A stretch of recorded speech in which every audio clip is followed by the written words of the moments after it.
बिस्मिल्लाहिर्रहमानिर्रहीम। Unit weight of FDT sand ratio है dry weight of sand और volume के दरमियान।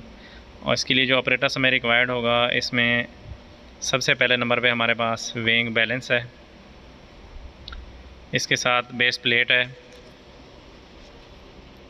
उसके बाद सैंड कोन है जिसको हमने सैंड से फिल किया हुआ है। ये 16 नंबर की सीव का पास और 30 नंबर की सीव का रिटेन होता है। उसके बाद हमारे पास यूनिट वेट मोल्ड है या डेंसिटी मोल्ड जिसको कहते हैं। इसका वेट और वॉल्यूम हमारे पास पहले से कैलकुलेटेड है, ये आप देख रहे हैं हमने पहले लिखा हुआ है।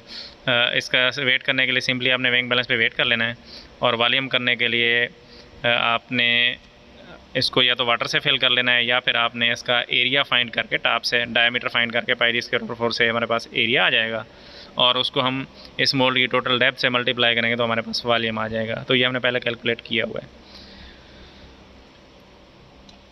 अब हमने सबसे पहले वेट मेजर कर लेना है सैंड कोन का विद सैंड बिफोर पोरिंग। ये हमारे पास 7593.6 ग्राम है। तो अब आपने इस बेस प्लेट को डेंसिटी मोल्ड के ऊपर रखना है, और इसके ऊपर हम सैंड कोन को रख के इसके अंदर सैंड को रिलीज़ कर देंगे। ये इसका रिलीजिंग वाल है, तो हम इसकी पोरिंग स्टार्ट कर देते हैं इसको रिलीज़ करके। ये देखें हमने इसको रिलीज़ कर दिया, तो ये अब सैंड जो है वो डेंसिटी मोल्ड और कोन के अंदर जाना शुरू हो गई है।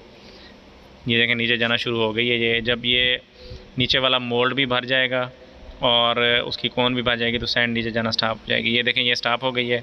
इसका मतलब ये है कि इसका जो डेंसिटी मोल्ड है वो भी भर चुका है, और ये जो ऊपर कोन बनी हुई है ये भी भर चुकी है। तो अब हम इसको उठा के इसका दूसरा वेट कर लेते हैं, जो कि हमारे पास होगा weight of remaining sand with cone after pouring. पहले बिफोर पोरिंग था, पोर करने से पहले था, अब पोर करने के बाद है। और इसकी कोन कैलिब्रेशन भी हमें पता होनी चाहिए। कोन कैलिब्रेशन हमने पहले की हुई है। ये देखें हम इसका वाल जो है बंद करने लगे हैं। बंद करने के बाद अब आपने इसका दूसरा वेट कर लेना है। ये देखें ये हमने उसका दूसरा वेट कर लिया। ये आ गया हमारे पास 2017.6 ग्राम। तो 2017.6 ग्राम जो है आफ्टर पोरिंग वेट आ गया। उसके अलावा ये जो कोन है ऊपर ब्लैक कलर की, इसके अंदर 1675 ग्राम सैंड आती है। ये मैंने पिछली वीडियो में आपके साथ शेयर कर दिया था।